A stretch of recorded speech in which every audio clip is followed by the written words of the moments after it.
Hey, it's Brad, the Probate House Guy. So here's a second video. This is our other manufactured home flip that we just finished up. Actually, was just on the phone with the buyer's agent. We're already under contract on this one. Got an offer, got a call during the coming soon period. They were really interested in it. We put it active and they immediately made us an offer when it went active. So we're should be closing on this here in the next 3.5 weeks. So that'll be good. I popped over here to do a couple things. Somehow we missed a switch cover plate. I needed to print out a label for something, and I had to fix this drain tailpiece that I couldn't get to stop leaking. Turns out it actually wasn't the tailpiece. I had Lowe's damage the other one out and give me a new one. The new one still leaked. It was I looked at it, and the casting in the sink was irregular. There was a little bit of a dip in the casting on the bottom of the flange. So I just put a little bit of plumber's putty in there, tighten it back up, not leaking anymore. Sometimes a little bit of plumber's putty will help kind of fill those gaps because it was just weeping a little bit of water out of the edge where the O-ring was running into the flange on the bottom. But either way, this is a 2000 model Fleetwood. When we bought this property, you could not see this house from the road. So we're in a cul-de-sac. This is a subdivision of mobile homes. They're all manufactured homes in here.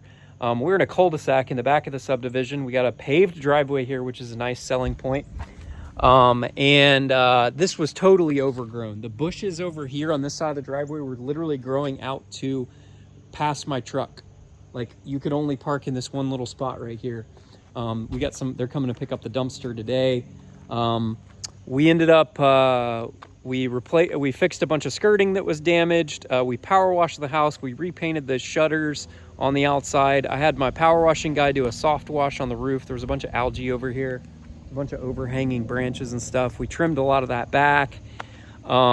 We came through here and we forestry mulched. My buddy Andy came through here. There was forestry mulcher, mulched all this down, all that bank down, all this down. He mulched all this down. Came back and graded it. We added straw and some grass seed. It's all the grass is coming in nice. We pruned up this Bradford pear tree. I was going to take it down, but honestly, he just limbed it up, and eventually these trees are terrible. It'll probably break and it'll come down one day, but I'm surprised this thing has lasted as long as it has. So either way, we just limbed it up really high. We left the cherry tree that was here. It's not dead. They just drop their leaves this time of year. Once it gets closer to fall, they're the first to drop their leaves. The roof was okay. We did have to replace a vent right over there. You can see where we kind of patched in some shingles. Otherwise, the roof is only 12 years old, so we decided to keep the roof. Again, we soft washed it. We did have to replace a boot over here on the power mast. And then let me take you around back, and I'll show you around back here. What we also did is we also brought in some dirt, and we created a berm here to keep the water from coming down the driveway and going up under the house. And we dug a swale out when Andy was over here with his machine and his bucket and everything. So all the water should theoretically hit this swale and go around the house and follow through this little area here and go away from the house. We did put all new gutters on the house. There was all kinds of stuff growing in the gutters here. Again, we fixed some of the actually, we didn't have to replace any of the skirting. There's a couple little tiny holes right here and there, but not a big deal. We cut back. There was English ivy growing all over the place. Septic tank's right there. Turns out we didn't even have to pump the septic tank. I was surprised by that. He popped the lid off. Had him come over here to pump it, and it was just water in the tank. So we didn't have to do anything with a septic tank. We put in new grass here. We actually kept this little deck. It was in pretty decent shape. No reason to tear it down. We sistered on some 2x6s. Because for some reason they were using 2x4s for the joists on this, which it was a little bouncy. So we sistered on some 2x6s under there, but we left everything else. It's fine. There was no reason to replace it. We'll let somebody else in the future, maybe they'll want to build a big deck back here or something. And we replaced a bunch of skirting back here that was damaged, warped. You can see where some of the ivy was growing up on the house. We had to pull all that ivy back. We sprayed and killed a lot of it, but some of it's coming back. It's going to have to be sprayed again. HVAC system in this was 2018, so it doesn't need to be replaced, which is good. We came through here with the forestry mulcher. I mean, this was like There was tree saplings through here. There was English ivy growing up through here. I mean, there was all kinds of stuff coming through here. So we came around the house with the forestry mulcher, mulched all this stuff up. We even mulched down here. We found a patio down there that was literally a patio that they had made out of concrete scalloped edging. They just like piles of it there. And they had a rug over, that's all that red stuff there. You may not be able to see it. See all that red? That was a rug. They had carpet on top of this patio. It was the most bizarre thing in the world. There's a bunch of cool stuff. There's a little playhouse over there. I actually took it home and cleaned it up, and my daughter plays in it on our back porch. There was a little koi pond over there. We ended up pulling that koi pond out because it was just a mosquito haven. But we mulched all this down, so you've got this nice, beautiful property back here. It's nice and private in the back. Really nothing on this side of the house other than running the mulcher through here and mulching some stuff up. I need to come back. We need to come back out here and spray this ivy and kill this ivy back. Maybe we'll let the buyer do that. We pulled a ton of ivy. I mean, it was growing up the house. It was growing up the siding. I mean, it was pretty gnarly. So anyways, that's the backyard. There's actually, we didn't even know this. There's a storage shed back there. You kind of see it back there. Look at that. There's a storage shed all the way back there, and this was so overgrown we couldn't even get back there. And after we've mulched it out, my Andy calls me. He said, "You know, there's a storage shed in the back." And I was like, "No, I had no idea." So that was kind of funny. So anyways, we fixed some of the drainage problems. Let me go over here and show you the other side of the house. We also kind of piled some dirt up, made a swale over there to direct water away from the house. We put a swale here. So all this water kind of goes that way now and goes away from the house and doesn't go up underneath the house. He was already over here with his machine, so we might as well do it. Let me go take you inside. Oh, we also power washed and restained this deck here. And we just kind of went with the same color it was already stained this color. We went with the same color. Repainted the front door, repainted the shutters. This is the same color we used over at the other house. This one is much, much larger than the other house. As you can see, you walk right in to the living room here. And there's actually a second living room over there. This was a smoker's house, so we had to do our smoke treatment on this, which I brought in a company that I use that has these, basically, there's two machines they use. They use an ozone machine, and then they also have this hydrogen peroxide fogging machine that they fog everything. So we did the air treatment on the house, ran that after we got all the junk out, gutted it out, we ran the air treatment on the house. And then we came in and we primed everything, inside of cabinets, outside of cabinets, everything, walls, ceilings, floors, you name it, with 2 coats of oil-based Kilz. And then we came in and painted the walls. So we painted them. This is that same City Loft color as the other house. We put a vinyl plank floor down. There was red carpet in this house, like red. It was like burgundy red carpet.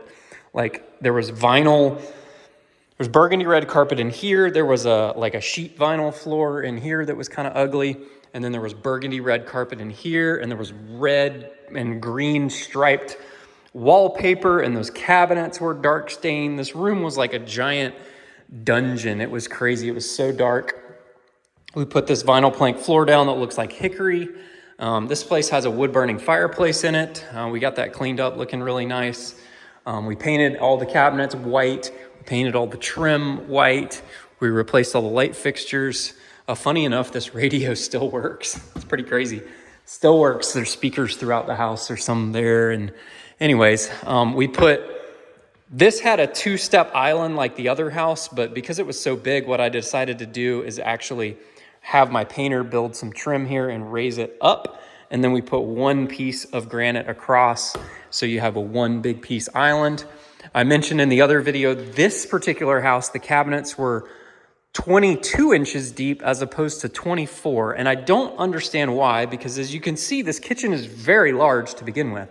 So I don't understand why they did that. And there's plenty of room over there and over here, so it just didn't make any sense. We opted to keep the cabinets because in a manufactured home like this, in this price point, I would have probably spent for all these cabinets, probably another $5,000 to replace all the cabinets. And honestly, I'm not going to get any more on the sale price of the home by replacing the cabinets as I would of just keeping these cabinets. And we just painted all of them. We painted the insides of them, the outsides. As you can see, they're a little wonky here and there, but for this price point, this is a very affordable entry level house. Buyers buying a manufactured home kind of understand and expect certain things anyways. We put in all new stainless steel appliances, replaced the range hood there. The 22-inch deep cabinets made installing the dishwasher a little wonky. So we had to actually add some trim because the dishwasher wouldn't go. It's literally touching the back wall in there. So we had to trim out around it. We put in a single sink. We've got a new fridge in this one. You've got that nice buffet counter over there. I mean, this is a nice, big, spacious kitchen. There's the door to the outside. The laundry room in this one, because this is an upgraded unit, has a laundry sink in it. So we replaced that, put a new sink in. We kept the cabinet. This one even came with a washer and dryer. These don't even really look that old. I don't even know how old they are, but they don't really look all that old. So we kept them in the house. There's one of those crappy laundry boxes I talked about in the other house. You can see it's like super thin. This one is not cracked or broken, so we kept it, but kind of cheapy. Again, AC unit replaced in 2018. We didn't have to do that. Water heater's in there. It's a 2021 water heater, not that old. We've got cabinets in here. There's a breaker panel. Let me take you down the hall, and there's some very large bedrooms back here. So we've got a hallway here. We've got one bedroom here with a walk-in closet over there. This is a 13 by 13 foot bedroom, very large. This also is 13 by 13, a very large bedroom here with a walk-in closet there. And then this bedroom here is a reach-in closet. Also, I think this is a 13, or this might be 13 by 11 or 13 by 12. I think this one's 13 by 12. And then you've got a full bath here.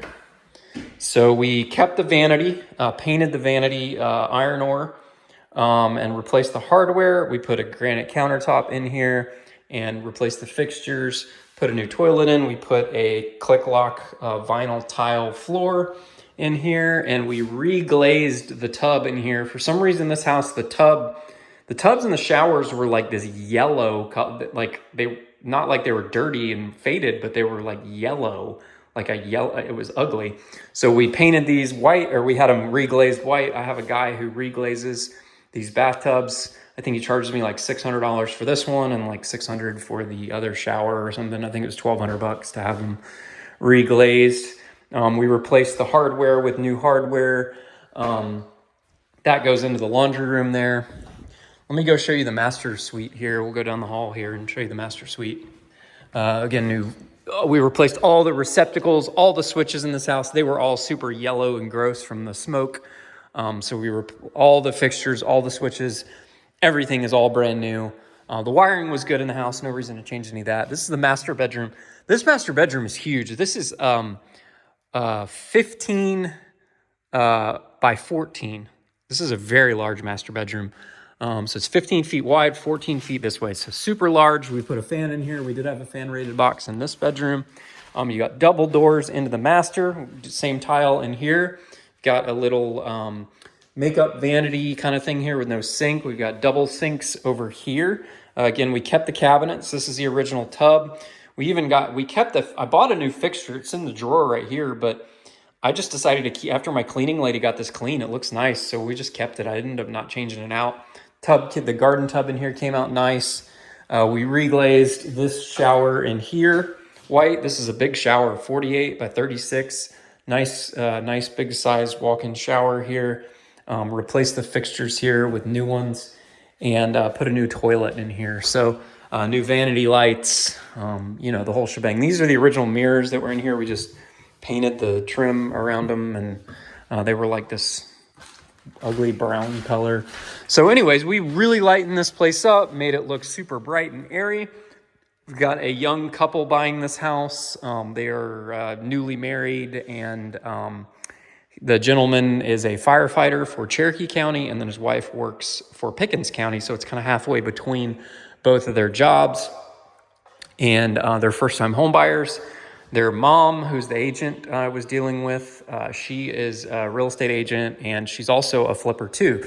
So she came in, she's like, wow, you did a great job with this. Like, everything's good. They even did their own home inspection because her husband used to be a home inspector. He did his own home inspection. He said, there was just a couple tiny little things that he asked me to fix. He said, otherwise everything's good. Their due diligence period is up today.